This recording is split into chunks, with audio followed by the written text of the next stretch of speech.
भाई जो गुरु वचन पे डट गए, कट गए फंद 84 के। हजरत मोहम्मद जी को जिब्राइल जिस अल्लाह के पास ले गया, उसने तो नबी जी को दर्शन भी नहीं दिए। उस पर्दे के पीछे वाले अल्लाह के विषय में उन महात्माओं ने बताया कि वह ज्योति निरंजन काल है, जो सबको अपने जाल में फंसा कर रखे हुए है। यह जीव को भ्रमित करके रखता है, स्पष्ट ज्ञान नहीं बताता, अधूरा ज्ञान बताता है। इसको श्राप लगा है 1 लाख मानव को प्रतिदिन खाने का। अधिक जानकारी इसी पुस्तक के अध्याय सृष्टि रचना में पेज नंबर 143 पर पढ़ेंगे, सब स्पष्ट हो जाएगा। अब आगे का जो प्रकरण है भाई और बहनों, ये आप और हम उपदेशी भाई बहनों के लिए, सतगुरु रामपाल जी के फॉलोवर के लिए, और सतगुरु रामपाल जी के फॉलोवर में भी साध संगति से जुड़े हुए सत्सेवक भाई बहनों के लिए बहुत ज्यादा महत्वपूर्ण है। क्योंकि भाई और बहनों, साध संगति में गुरुदेव भगवान के आशीर्वाद से जो भी वीडियो बनाए जाते हैं, जो भी धार्मिक क्रियाएं की जाती हैं, वो सब कुछ प्रमाणित हैं। और हम अपने गुरु को ही सच्चा रब मान के, सच्चा खुदा मान के, एकमात्र बाखबर मान के, अल्लाह कबीर मान के पूज रहे हैं। और गीता अध्याय 3 श्लोक 13 में लिखा हुआ है कि पूर्ण परमात्मा को भोग लगाए बिना जो लोग अन्न पकाते हैं, अन्न खाते हैं, वो तो समझो पाप खा रहे हैं। तो दुनिया को तो पता ही नहीं पूर्ण परमात्मा कौन है। आप और हम चंद भाई बहनों को पता चला है, तो आप और हम अपने गुरुदेव को परमात्मा मानकर सबसे पहले अपने अपने घरों पर उन्हीं को भोग लगाते हैं, भोग की आरती के साथ। फिर हम भोजन ग्रहण करते हैं, वो भोजन फिर प्रसाद बन जाता है। बाकी दुनिया पाप खा रही है। तो आप और हमारे विश्वास को और अधिक दृढ़ करने के लिए कि वास्तव में हमारे गुरुदेव भगवान ही एकमात्र अल्लाह कबीर हैं, परवरदिगार हैं, अल्लाह ताला है, परमात्मा है। गुरुदेव यहाँ क्या लिख रहे हैं? संत रामपाल दास गुरुदेव जी से निवेदन है कि हम किसी मौलवी से ज्ञान चर्चा करते हैं तो वे प्रश्न करते हैं जिनका उत्तर हम ठीक से नहीं दे पाते। कृपया निम्न प्रश्नों का जवाब बताइए, हम क्या उत्तर दें? प्रश्न किया है, यदि खुदा कबीर है तो आप बाखबर संत रामपाल जी की पूजा अर्थात इबादत क्यों करते हो? जब मुसलमान भाइयों को ज्ञान समझाया जाता है तो वह कहते हैं ठीक है भैया, मान लेते हैं कि अल्लाह का नाम है कबीर, खुदा है कबीर, तो फिर तुम सतगुरु रामपाल जी की पूजा क्यों करते हो, उनकी इबादत क्यों करते हो, तुम उस कबीर की क्यों नहीं करते इबादत? तो गुरुदेव ने क्या कहा? बहुत से हमारे मुस्लिम भाइयों का कहना है कि यदि खुदा कबीर साहिब हैं तो आप संत यानी बाखबर रामपाल जी महाराज जी की फोटो की इबादत क्यों करते हो? रामपाल दास यानी गुरुदेव ने क्या कहा? उनका उत्तर इस प्रकार दो। कैसे उत्तर? पहले आप ये समझें कि पूजा तथा सत्कार में क्या भेद है। सुनो, जैसे पत्नी अपने पति के लिए समर्पित होती है, उसकी पूजा करती है, परंतु सत्कार यानी सम्मान यथोचित सबका करती है, सलाम सबको बोलती है, किसी को सत्कार देना पूजा में नहीं गिना जाता। जिस महापुरुष ने सच्चे खुदा की सच्ची राह बताई है, उसने मानव का महा उपकार किया है, उनका सत्कार करना हमारा फर्ज बनता है। यानी गुरुदेव भगवान अपने आप को स्पष्ट रूप से खुदा नहीं बताएंगे, क्योंकि काल के साथ इनका एग्रीमेंट है। और वैसे भी भाई और बहनों, अगर गुरुजी खुद अपने आप को खुदा कहने लग जाएं तो भी ये दुनिया नहीं मानेगी। इसलिए परमात्मा दुनिया को ज्ञान समझाने के लिए अपने आप को खुदा ना कहकर अपने से अन्य किसी और को खुदा बता के अपने प्रवचन करता है, सत्संग सुनाता है। लेकिन आगे गुरुदेव ने संकेत भी कर दिया कि तुम्हारा गुरु कौन है, सतगुरु रामपाल जी क्यों कौन है और क्यों हम उनकी इबादत करते हैं। आप मुसलमान 4 किताबों को तो सत्य मानते हैं। नंबर 1 कुरान, नंबर 2 तौरात, नंबर 3 जबूर, नंबर 4 इंजल अर्थात बाइबल। बाइबल में 3 पुस्तक तौरात, जबूर तथा इंजल इकट्ठी जिल्द की गई हैं। बाइबल को अलग ग्रंथ नहीं है, यानी बाइबल कोई अलग ग्रंथ नहीं है, उन तीनों मुसलमानों की पुस्तकों का ही संग्रह है।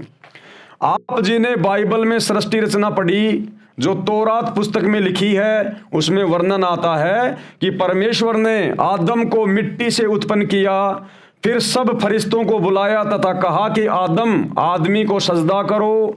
एक इबलिस नाम के फरिश्ते ने सजदा नहीं किया तथा कहा कि यह तो मिट्टी से बना आदमी है, मैं इसके आगे सिर नहीं झुकाऊंगा।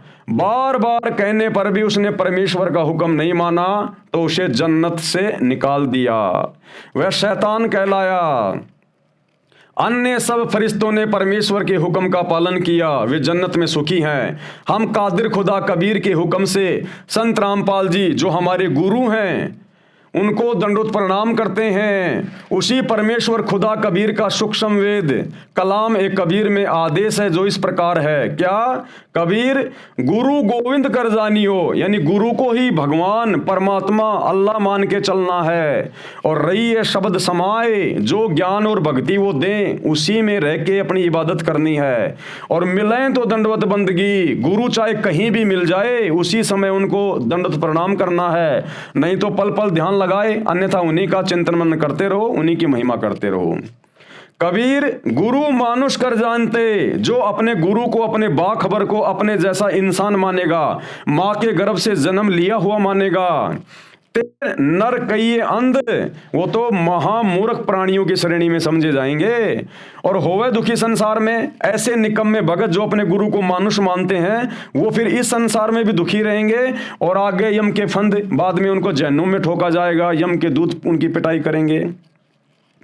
अर्थात अल्लाह कबीर सृष्टि रचनहार पालनहार का आदेश है कि अपने गुरु जी को गोविंद यानी खुदा मानना और उसकी आज्ञा का पालन करना। आप और हम यही तो कर रहे हैं। हम अपने गुरु जी को खुदा ही तो मान रहे हैं। हम सत्सेवक भाई बहन अपने गुरु को खुदा मान के, अल्लाह ताला मान के तो घर घर में उनका आसन लगा दिया, बेड लगा दिया, घर घर में भोग लग रहा है। और जब हमने अपने गुरु को ही खुदा मान लिया तो खुदा से बड़ा तो कोई है नहीं। इसीलिए हमने अन्य सभी नकली खुदाओं की फोटोओं को फाड़ फाड़ के घर से बाहर कर दिया। जब उनके दर्शन करने आश्रम में जाओ या वे मार्ग में मिल जाएं तो अपने गुरु को दंडवत प्रणाम करो, यानी मिले तो दंडवत बंदगी, नहीं तो पल पल ध्यान लगाए। बाकी समय में उनके एहसान को याद रखो।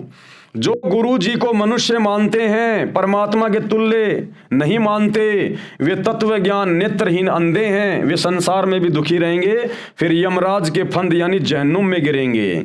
गुरु जी का एहसान बताया है क्या? कबीर सतगुरु के उपदेश का सुनिया एक विचार, जय सतगुरु मिलते नहीं तो जाते यम द्वार। यानी गुरु भगवान का कितना एहसान है हमारे ऊपर, उनकी कितनी बड़ी मेहरबानी है। अगर सतगुरु हमें ना मिलते, ये बाखबर ये तत्वदर्शी संत यदि आज हमें ना मिलते तो हमें शैतान के षड्यंत्र का पता नहीं चलता और हम शैतान के षड्यंत्र में फंस के अंत में यमदूतों के हाथ में लग जाते। कबीर सतगुरु के उपदेश का लाया एक विचार, जय सतगुरु मिलते नहीं तो जाते यम के द्वार, जहन्नुम में जाते। कबीर यम द्वार में दूत सब, फिर उस नरक में जहन्नुम में वो यम के दूत करते खेचा ताण, वो हमारी पिटाई करते, दुखी करते और उनसे कभू न छूटता फिर फिरता चारू खान। और उनसे फिर हम बच नहीं पाते। नरक भोगने के बाद फिर 84 लाख योनियों में गधा कुत्ता सूअर बनने के लिए आना पड़ता, फिर फिरता चारू खान। कबीर चार खाने में भरमता कभू न लगता पार, और 84 लाख योनियों में आने के बाद फिर वो भक्ति नहीं कर पाता, इबादत नहीं कर पाएगा, फिर वो भटकता रहेगा, दुखी होगा, कष्ट भोगेगा। क्योंकि गधा कुत्ता सूअर कोई भी पशु पक्षी इबादत नहीं कर सकता। उनके अंदर अब वो बुद्धि नहीं है, वो सामर्थ्य नहीं है जो वो अल्लाह को पहचान सकें, बाखबर को पहचान सकें, सत्संग सुन सके, भक्ति कर सकें। उन पशु पक्षियों में फिर वो इल्म नहीं होता। और सो फेरा सब मिट गया मेरे सतगुरु के उपकार, लेकिन मेरे सतगुरु से उपदेश लेने के बाद 84 लाख योनियों में जानने का वो मेरा चक्कर समाप्त हो गया। कबीर 7 समुद्र की मसी करूं लेखनी करूं बन रहा है। कहते हैं अपने सतगुरु के गुण यदि मैं लिखने लगूं तो कहते हैं 7 समुद्रों की मैं शाही बना लूं, इंक बना लूं और लेखनी करूं बन रहा है। और धरती के जितने भी पेड़ हैं यदि मैं उनकी वो कलम बना लूं, पेन बना लूं और पूरी धरती का कागज करूं, पर गुरु गुण लिखा ना जाए, ऐसे समर्थ गुरु की मैं क्या महिमा लिखूं, लिख ही नहीं सकता। जिसने मुझे ऐसे ऐसे दुखों से, कष्टों से, जहन्नुम से, 84 लाख योनियों से मुझे बचा लिया। अगर एक जानवर का जीवन लिखने लग जाऊं, एक कुत्ते की जीवनी लिखने लग जाऊं, इतनी मोटी किताब भर जाएगी। पूरे जीवन में कितना दुखी होता है, कितना परेशान होता है, सर्दी गर्मी बरसात में क्या खाता है, क्या पीता है, कैसे मरता है, खुजली लग जाती है, कीड़े पड़ जाते हैं, कोई इज्जत नहीं है, कोई भी ठोकर मार देता है।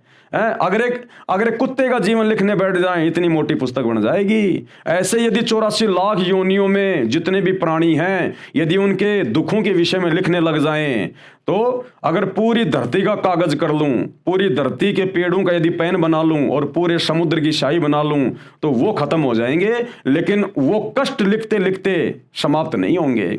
तो कहते हैं मुझे उस बाखबर ने, उस सतगुरु ने, अल्लाह ताला ने मुझे उन तमाम कष्टों से बाहर कर दिया अपनी शरण में लेके। तो बताओ कैसे महिमा लिखूं उसकी, मैं कैसे लिखी जा सकती है उसकी महिमा, ये कहा गया है। अर्थात सतगुरु जी से दीक्षा लेने से क्या लाभ हुआ और यदि सतगुरु ना होता तो फिर क्या हानि होती। वह बताई है कि यदि सतगुरु जी नहीं मिलते तो दोजख यानी नरक की आग में जलते, यम के दूत पिटाई करते, फिर पशु पक्षी कीड़े आदि के जीवनों में कष्ट भोगते। ये सब कष्ट सतगुरु जी के उपकार से समाप्त हो गए। ऐसे सच्चे पीर का गुण लिखने लगूं तो सारे पेड़ों की कलम घिस जाए। यदि 7 समुद्रों की जितनी मसी इंक हो वह समाप्त हो जाए और धरती जितने क्षेत्रफल का कागज लूं वह समाप्त हो जाए, तो भी गुरु जी के उपकार का वर्णन नहीं हो सकता। संत रामपाल दास जी हमारे सतगुरु सच्चे पीर हैं, उनका सत्कार सजदा करके करना उपरोक्त उपकार के कारण फर्ज बनता है। ये तो केवल सतगुरु रामपाल जी भगवान अपने आप को छुपाते हुए मुसलमान धर्म के भाई बहनों को जो अभी सच्चे ज्ञान की पहली सीढ़ी पर भी नहीं है, इसलिए उनको समझाने के लिए अपने आप को छुपाते हुए इस प्रकार से लिख रहे हैं। अन्यथा सतगुरु रामपाल जी भगवान स्वयं ही अल्लाह कबीर हैं और एकमात्र यही इबादत ही है, इनके अलावा और किसी की इबादत नहीं करनी। ना कोई योग्य है ना कोई समर्थ है। जब आप इनके शरण में आओगे तब आपको पता चलेगा। फिलहाल तो आपको समझाने के लिए भी अपने आप को छुपा के लिख रहे हैं।